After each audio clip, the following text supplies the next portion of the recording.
আহ, চারটা তো স্টেপ একবারে পড়তে পারবো না, আজকে থেকে শুরু করব। তো চারটা স্টেপ হলো: trip generation, trip distribution, mode choice এবং নেটওয়ার্ক অ্যাসাইনমেন্ট। ট্রিপ জেনারেশন হলো decision to travel for a specific purpose. মানেটা হলো ট্রিপ জেনারেশন কে যদি আমি ডিফাইন করি, আমি এমন ভাবে ডিফাইন করতে পারবো: define as the decision to travel for a specific purpose. Specific purpose মানে এটা ওয়ার্ক হইতে পারে, শপিং হইতে পারে, রিক্রিয়েশনের ট্রিপ হইতে পারে, স্কুলে যাওয়ার পৌঁছায় দেওয়ার ট্রিপ হতে পারে, এবং যে কোনো ট্রিপ হতে পারে। এবং এই ট্রিপটা রেগুলার ট্রিপও হইতে পারে, ইরেগুলার ট্রিপ হতে পারে। তো রেগুলার ট্রিপ কোনগুলি? যেমন আমি প্রত্যেকদিন অফিসে যাই, এটা হচ্ছে রেগুলার ট্রিপ। ওয়ার্ক প্লেস হলো রেগুলার ট্রিপের মধ্যে পড়বে। স্কুলে বাচ্চাদের পৌঁছে দেওয়া, এটা হলো রেগুলার ট্রিপের মধ্যে পড়বে।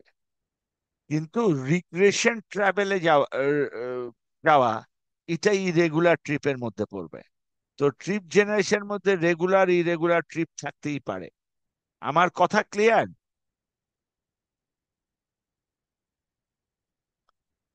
হ্যালো? হ্যালো? জি স্যার। হ্যালো? এ, জি তাইলে স্যার। এখানে একটা কোশ্চেন আসে: রেগুলার ট্রিপ এবং ইরেগুলার ট্রিপের মধ্যে পার্থক্য কি? রেগুলার ট্রিপ হলো ওয়ার্ক প্লেসে যাওয়া, হলো রেগুলার ট্রিপ। স্কুলে বাচ্চাদের পৌঁছায় দেওয়া, ও, এটা রেগুলার ট্রিপ। আর ইরেগুলার ট্রিপের উদাহরণ হলো রিক্রিয়েশন ট্রিপে যাওয়া। ঠিক আছে? ট্রিপ ডিস্ট্রিবিউশন হলো একটা অরিজিন এবং ডেস্টিনেশনের মধ্যে যেইভাবে ট্রিপ আসা এবং যাওয়া যায়, যতটা ট্রিপ ওখান থেকে ওই এলাকায় আসে এবং ওই এলাকা থেকে কয়টা ট্রিপ যায়, এটা বের করার নাম হচ্ছে ট্রিপ ডিস্ট্রিবিউশন। এরপরে মুড চয়েস হলো আমি এই যে ট্রিপ গুলি করব, কোন মুডে করব। এটা কি রিক্সায় করব, না সিএনজিতে করব, না গাড়িতে করব, না বাসে করব, না ট্রেনে করব? এটা কি, মানুষ কিসের উপরে ভিত্তি করে এই চয়েসটা করে, সেটা নিয়ে এই মুড চয়েসে আমরা ফর্মুলা ডেভেলপ করব। আর নেটওয়ার্ক অ্যাসাইনমেন্ট, কোন রুট দিয়ে যাবে এটা ঠিক করে হচ্ছে।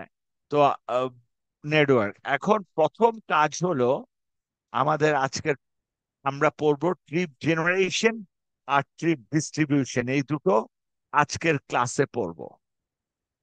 তো আমি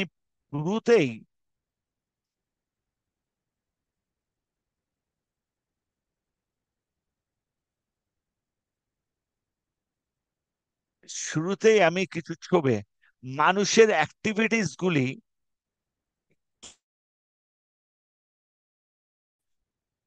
হাউস থেকে ওয়ার্কিং প্লেসে যেতে পারে, ওয়ার্কিং প্লেস থেকে শপিং এ যেতে পারে, আবার হাউস হোল্ডে আসতে পারে। এটাই তো হবে, এটাই হচ্ছে আমাদের ট্রাভেল বিহেভিয়ার। ঠিক আছে? তো ট্রা- এখন এখানে একটা লেখা আছে ট্রিপ কি জিনিস। A trip is a one-way person movement by a mechanized mode of transport having two trip ends. আমি আবার বলছি, a trip is a one-way person one-way person movement by a mechanized mode uh, of transport having a two trip end. দুইটা trip and থাকবে, একটা হচ্ছে origin আর একটা হচ্ছে destination. আমার কথা কি ক্লিয়ার? পরীক্ষায় হলে ট্রিপ কাকে বলে এটা আসতেই পারে। A trip is a one-way person movement by a mechanized mode of transport having two trip ends. বুঝাইতে পারছি কি?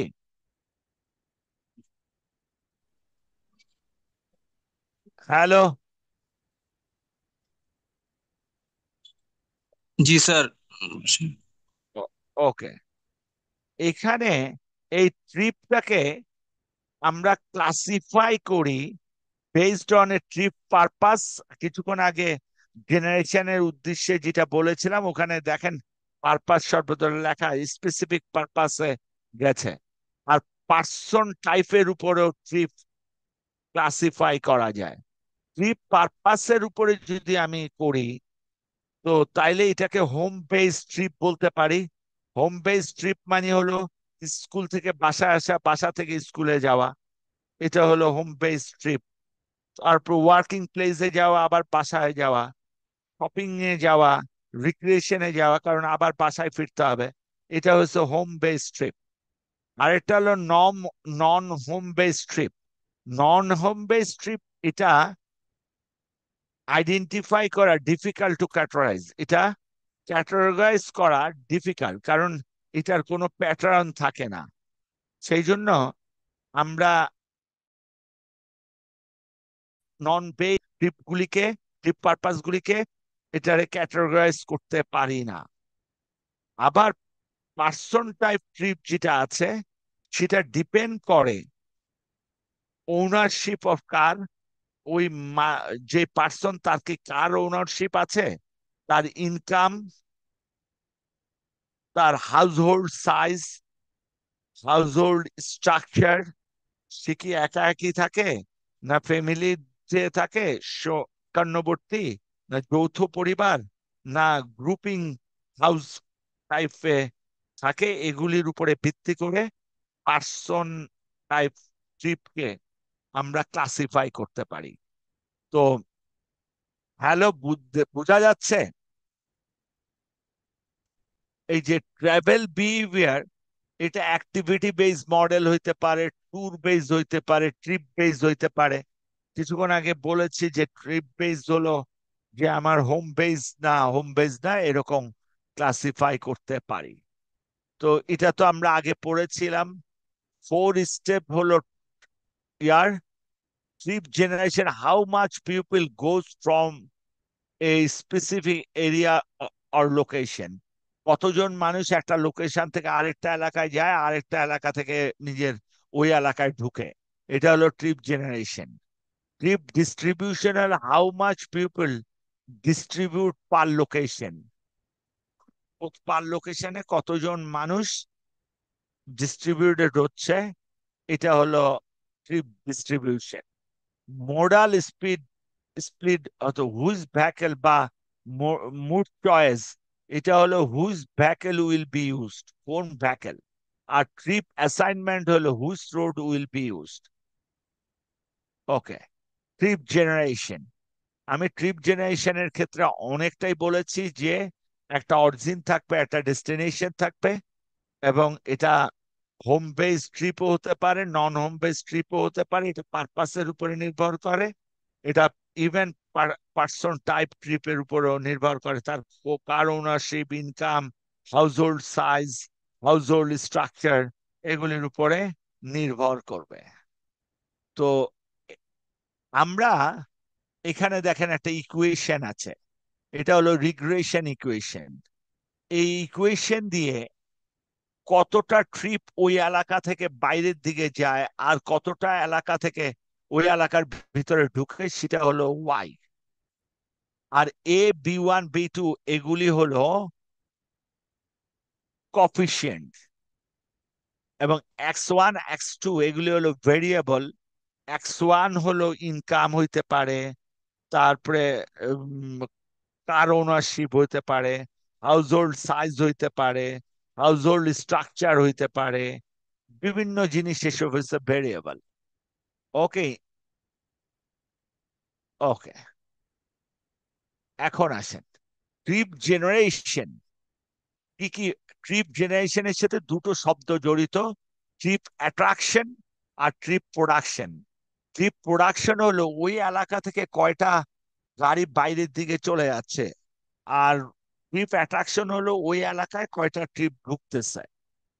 তো এটা নির্ভর করে ট্রিপ প্রোডাকশন নির্ভর করে উম, ওই এলাকার পপুলেশনের উপর, ownership car, family size, composition, income, land use characteristics. আর ফ্যাক্টরস অ্যাফেক্টিং ট্রিপ অ্যাট্রাকশন, এটা radial floor space, employment opportunity, land use characteristics. Okay, এগুলি অ্যাট্রাকশনের উপরে নির্ভর করে। সেই কথাটা এখানে লেখা হয়েছে।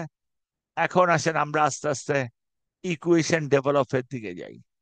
আমরা কিছুক্ষণ আগে বলেছি যে পি ওয়াই হয়েছে ট্রিপ প্রোডাকশন অথবা ট্রিপ অ্যাট্রাকশন। আমি দুটো ইকুয়েশনই আলাদা, ট্রিপ প্রোডাকশনকে P, C B one X one plus B two X two, তাইলে এখানে সি হলো কনস্ট্যান্ট বা coefficient, B one B two হলো coefficient, X one X two X three এগুলি হলো ভেরিয়েবল। এগুলি কি ভেরিয়েবল? ইনকাম হইতে পারে, ফ্যামিলি সাইজ হইতে পারে, বিভিন্ন জিনিস হতে পারে। আর অ্যাট্রাকশন সমান হলো C plus B one X one, এগুলিও বিভিন্ন, C one B one B two এগুলি হলো কফিসিয়েন্ট, আর এক্স ওয়ান এক্স টু হলো কি? ভেরিয়েবল। বোঝা যাচ্ছে কি? হ্যালো? জি স্যার। ওকে, এখন আমাকে বলতে পারবেন এই যে এতগুলি কথা বললাম, এই যে এই যে ইকুয়েশনটা, এই ইকুয়েশনের এই কফিসিয়েন্ট গুলি আমার ডাটা সার্ভে ওয়ার্ক নিয়ে করে আমরা কি করি? C one B one B two এইসব কফিসিয়েন্ট বের করি। কারণ আপনারা কার্ভ ফিটিং পড়েছেন, ওই কার্ভ ফিটিং করে করা যেতে পারে। ক্লাসিক মডেল ব্যবহার করা যায়, এসপিএস এ আছে ক্লাসিক মডেল, ওইটা ব্যবহার করা যেতে পারে। স্পেশাল ল্যাগ মডেল, এটাও এসপিএস এ আছে আছে ক্রস ক্লাসিফিকেশন